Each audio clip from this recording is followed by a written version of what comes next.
Assalamualaikum warahmatullahi wabarakatuh. Yang saya hormati Laksamana Purnawirawan Profesor Dr. Marstio, para panelis, yang saya hormati senior saya, Profesor Jenderal Purnawirawan Hendro Priyono. Beliau ini di waktu kami masih muda di Kopassus adalah sebenarnya panutan di sana. Dan kalau menyangkut intelijen dan menyangkut operasi Sandi Yuda, sebenarnya Bang Edo ini adalah mentor kami semua. Jadi saya senang sekali ketemu beliau dan saya lihat masih seger aja. Tadi baru saya bisikin, Bang hati-hati Bang, terlalu banyak yang melirik, saya bilang. Profesor Burhanuddin dan Bapak Kasal, Pak Ali, tentu Pak Marstio sendiri sebagai yang punya acara di sini. Saya sudah disiapkan pidatonya di sini, tapi saya pikir saya bicara bebas saja karena saya kenal Pak Marstio ini dengan baik. Setelah kami pensiun malah. Jadi banyak bantu saya di dalam masalah laut. Karena saya Angkatan Darat, ini Pak Bur biar tahu juga, masa Angkatan Darat yang benahi laut gitu kan. Jadi terbalik-balik gitu. Jadi saya minta Pak Marstio memberikan banyak masukan ke saya. Jadi banyak hal-hal yang saya pikir yang kami kerjakan sekarang ini juga ada bagian daripada Pak Marstio. Bapak Ibu sekalian, saya Sea Power ini menurut saya bagus. Kemarin saya diskusi agak lama dengan Presiden terpilih. Ada Firman juga, saya ajak anak-anak muda selalu, Firman, ada Nando. Kita diskusi banyak sampai kepada Arctic Council.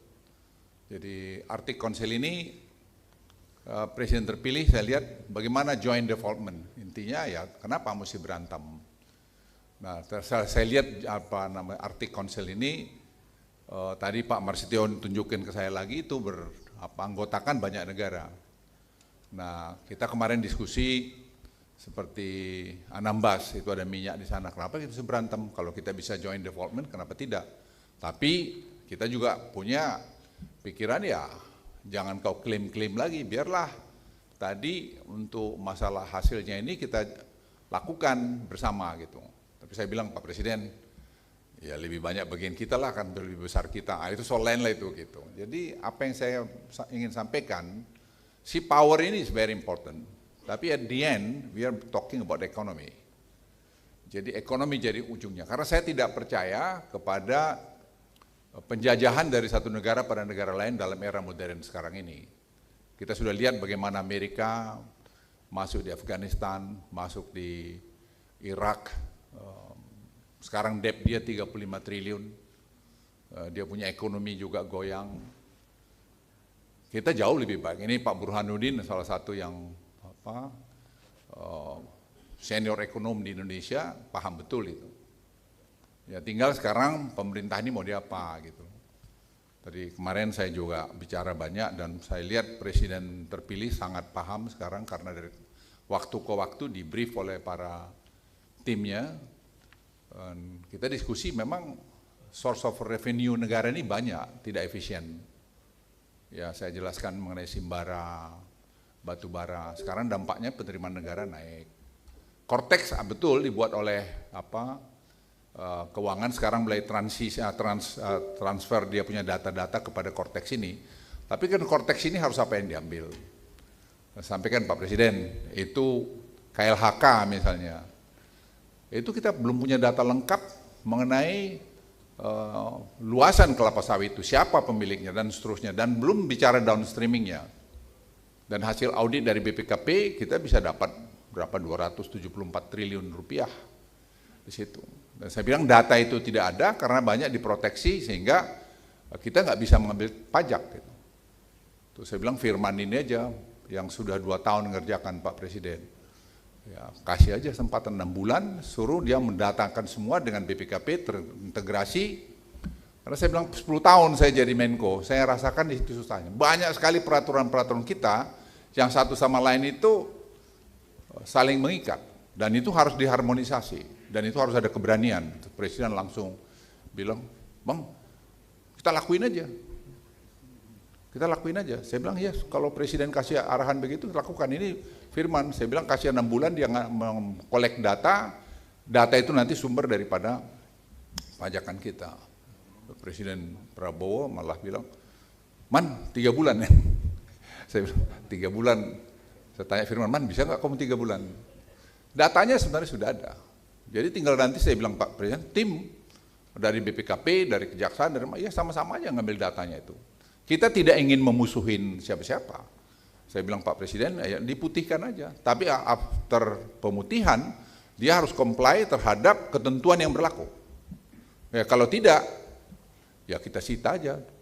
Ya, saya bilang, Pak, dibagikan jadi milik negara ada 1,2 juta hektar lahan kelapa sawit itu yang tak jelas. Itu kalau dibayangkan, berhitung Presiden tuh ngerti betul angka. Dia bilang 5.000, dia bilang, Bang, $5,000 hektar. Jadi kalau tadi dia punya berapa tadi, Man? Dia punya berapa? 25 billion. Only from the palm oil we can collect, Bang, 25 billion US dollars. Simple Pak Bur. Jadi nggak usah jauh-jauh. Itu fakta, 2 tahun kami sudah ngerjain itu. Dan saya bilang tinggal kita ambil data. Jadi bagaimana ya ganti orangnya Pak? Cari orang yang hatinya baik, yang bisa ngerti angka dan tidak bisa disogok-sogok. Simple said. Jadi kita bikin tadi timah itu kita sudah bikin Simbara. Sekarang dalam proses, itu kemarin berapa triliun? 36 triliun Pak dari situ.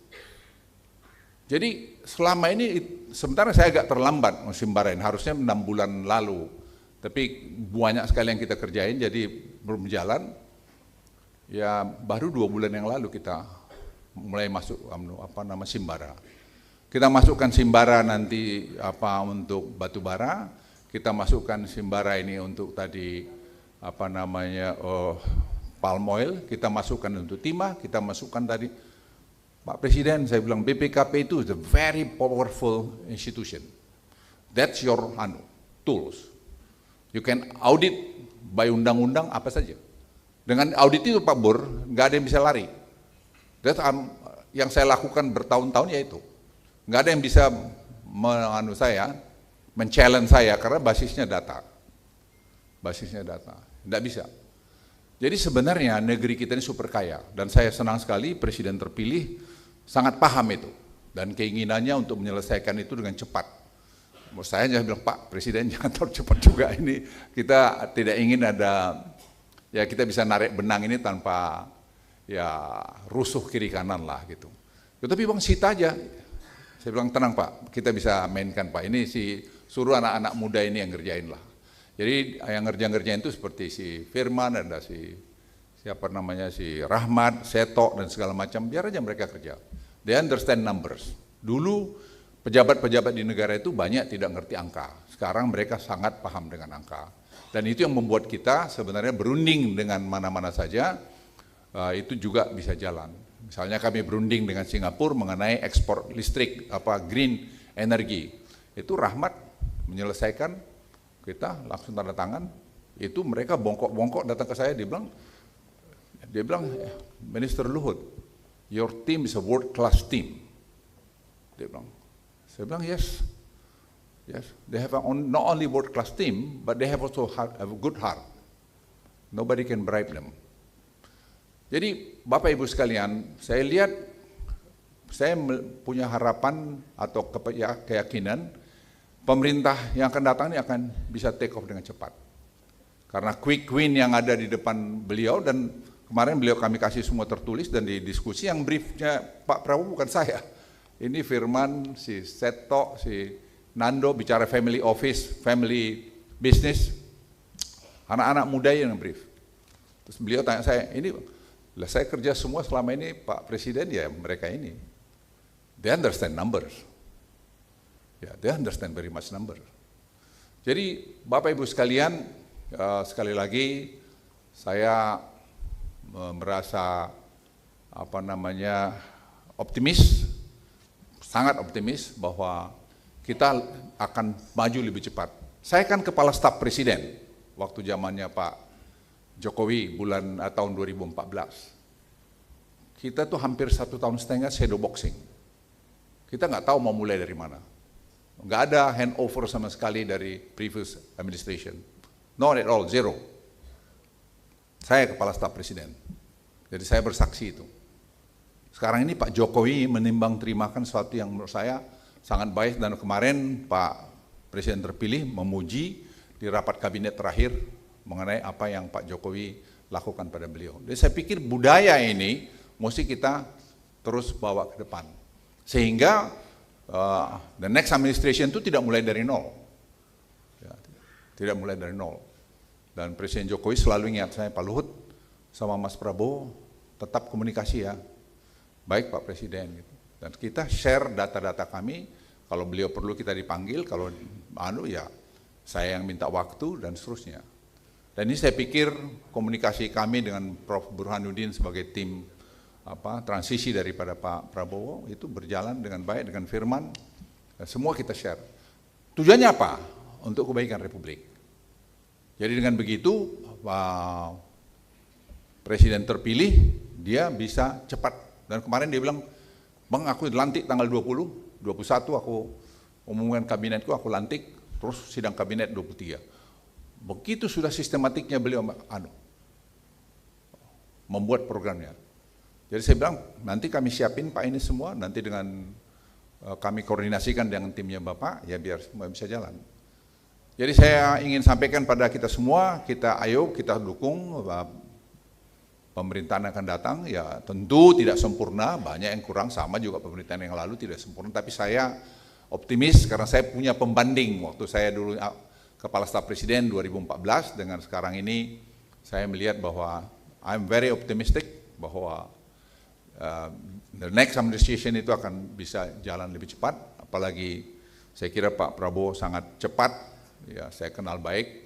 Ya kami itu anak buahnya Pak Hendro Priyono sebenarnya. Pak Hendro ini mentor kami memang. Jadi kalau kami baik ya karena dia, tapi jelek ya karena kami gitu lah.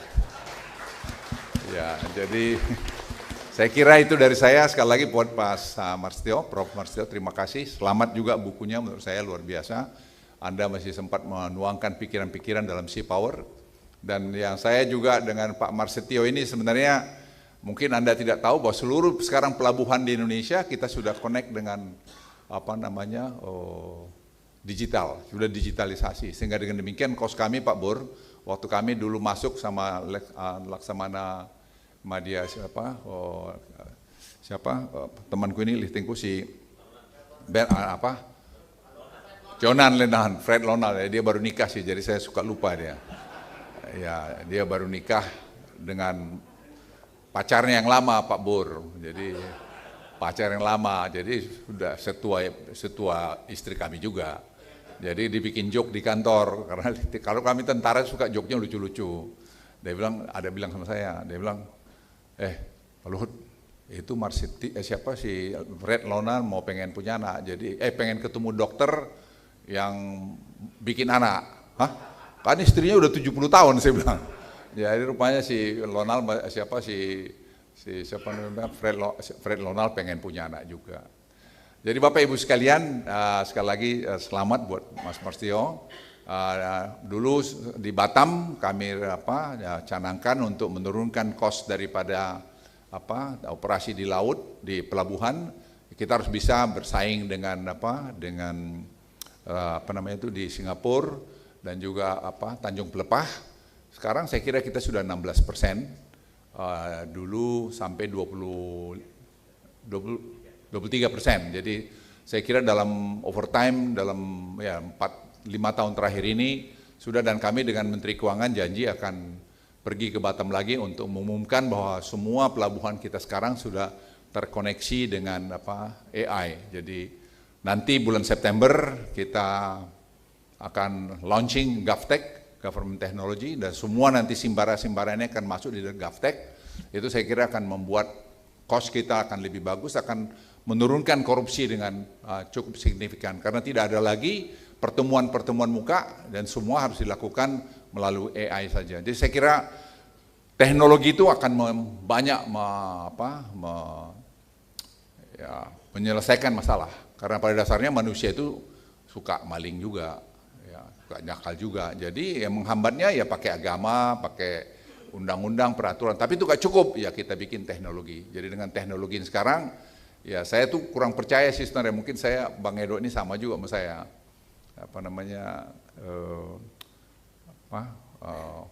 Tanda tangan komitmen ada istilah kita kalau tak melantik orang tanda tangan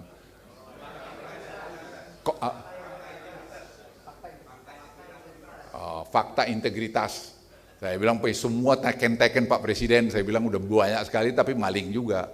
Jadi saya bilang sama Pak Jokowi, Pak kita harus digitalkan. Itulah lahirnya e-katalog. Lahir e-katalog, makanya saya bilang OTT itu kampungan, orang-orang marah.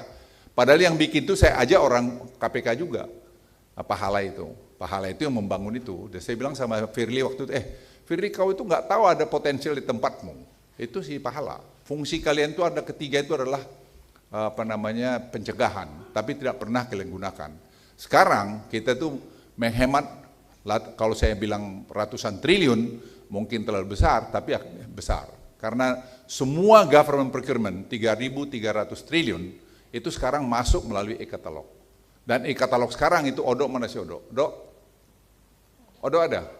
Ini ada berdiri kan? Odo ini yang mengerjakan itu. Jadi itu, dengan itu kita kerjakan, maka tidak ada pertemuan orang lagi. Semua pertemuan dengan mesin. Akibatnya tidak mungkin korupsi. Kenapa? Tidak mungkin dia sogok mesin.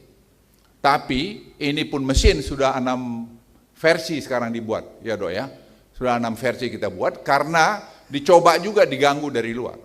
Jadi versi ke-6 ini kita sekarang membuat langsung nanti UMKM yang belanja melalui e-katalog, government procurement, itu langsung didak atau dibayar oleh Kementerian Keuangan. Kalau ini berjalan dengan baik, itu satu terobosan lagi, nanti Pak Bur itu tuh akan menghemat, saya nggak tahu berapa besar, tapi saya kira besar lot ya, Dok ya. 30%.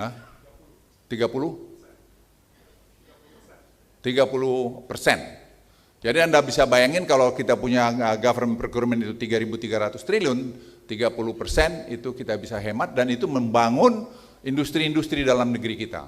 Jadi Bapak Ibu sekalian, banyak orang tidak paham seperti ini. Dan Pak Prabowo saya lihat kemarin, Bang kita terus kembangin, terusin itu. Dan itu yang saya senang sekali karena beliau mau mendengar dan beliau cepat melihat bahwa itu peluang untuk membawa Indonesia